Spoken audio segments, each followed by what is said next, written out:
Hey, what's up guys? It's Rick with the Digital Divide. I love pizza, but who doesn't? Today I'm going to show you how to cook your own buffalo chicken pizza at home from scratch, mostly. So, as usual, we're going to start off by washing your filthy hands. Don't be gross. You're going to need some freshly cooked grilled chicken, chopped up and lightly seasoned with a little bit of salt and pepper. I cooked a rotisserie chicken earlier this week, and this is some leftover chicken that I have from that. The next thing you're going to need is some freshly cut up onions, green onions, or scallions, whatever you want to call them. Next, you're going to need about a cup and a half of bread flour. If you're serving this for more than 2 people, then just double the recipe. The next thing you're going to need is some mozzarella cheese.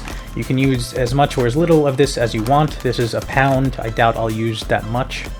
And then when I'm cooking pizza, I like to use this butter cooking spray. And then the most important thing you'll need is some hot sauce. I prefer Frank's Red Hot Buffalo sauce. And then you're also going to need some vegetable oil. Specifically, we're going to need 1/2 cup of water and then 1 tablespoon of vegetable oil later. And then you're going to need, of course, a pizza pan. Hopefully yours is in better shape than mine. Alright, so we're going to start off by grabbing a medium-sized mixing bowl, and we're going to dump our 1.5 cups of bread flour into that. Next, we're going to take 1/2 cup of warm water, and we're going to dump that in. Next, we're going to take a tablespoon of vegetable oil and add that to the mix.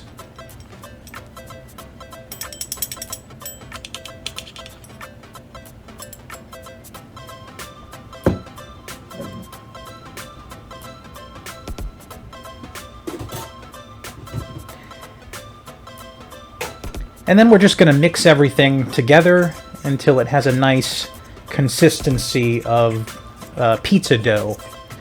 So this mix should not be too sticky. If it's too sticky, just add a little bit more of the flour. But this is about the consistency that you want.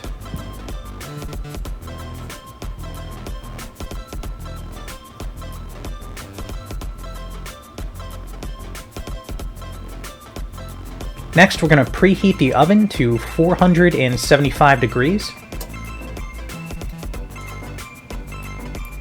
And then we're going to take our pizza pan and we're going to coat it with the butter nonstick cooking spray.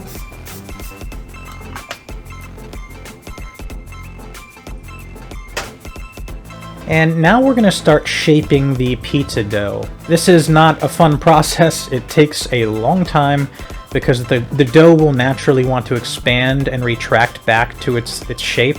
So this is just trial and error. There's no easy way to do it. It's going to take you a while. Just try to press down and just over time gradually expand it to the edges of the pizza pan.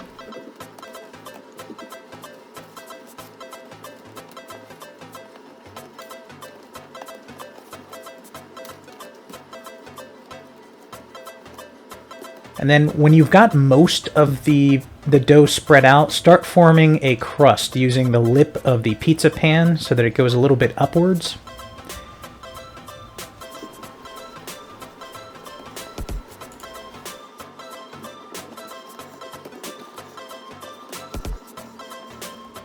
And when you're all done, it should look something like this.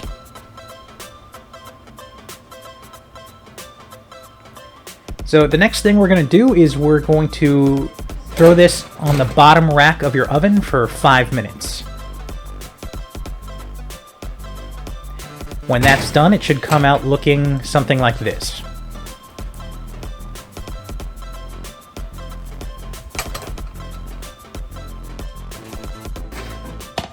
You'll notice that my pizza crust baked unevenly, so I'm pressing down the middle portion to kind of squish it back down.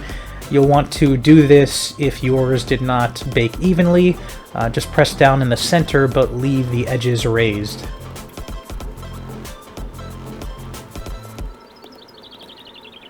The next thing we're going to want to do is grab our hot sauce, and we're going to apply a generous amount of the hot sauce onto your pizza crust and then spread it as evenly as possible.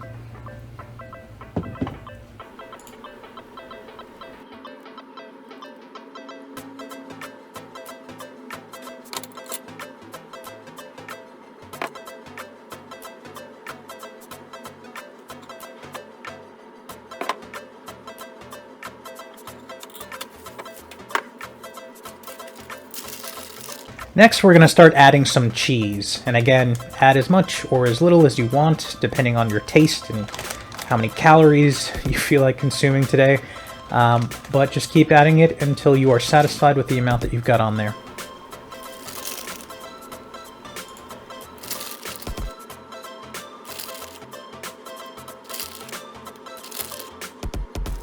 Now we're going to start adding our freshly grilled chicken bits that we cut up.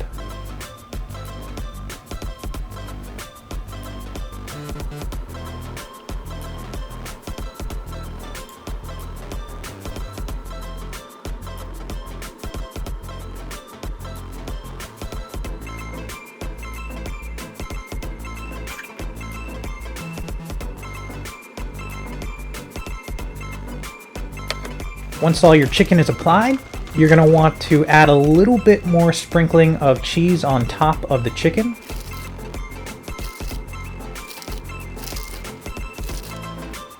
And then we're going to drizzle it with a little bit more hot sauce on the top.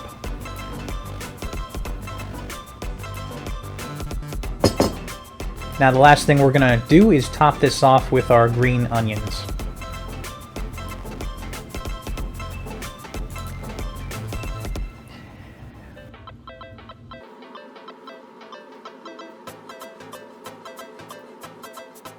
When we're done with all the toppings, we are going to bake this for approximately 20 minutes at 400 degrees in the oven. And when it's all done, you should have a delicious buffalo chicken pizza that you made at home, mostly from scratch.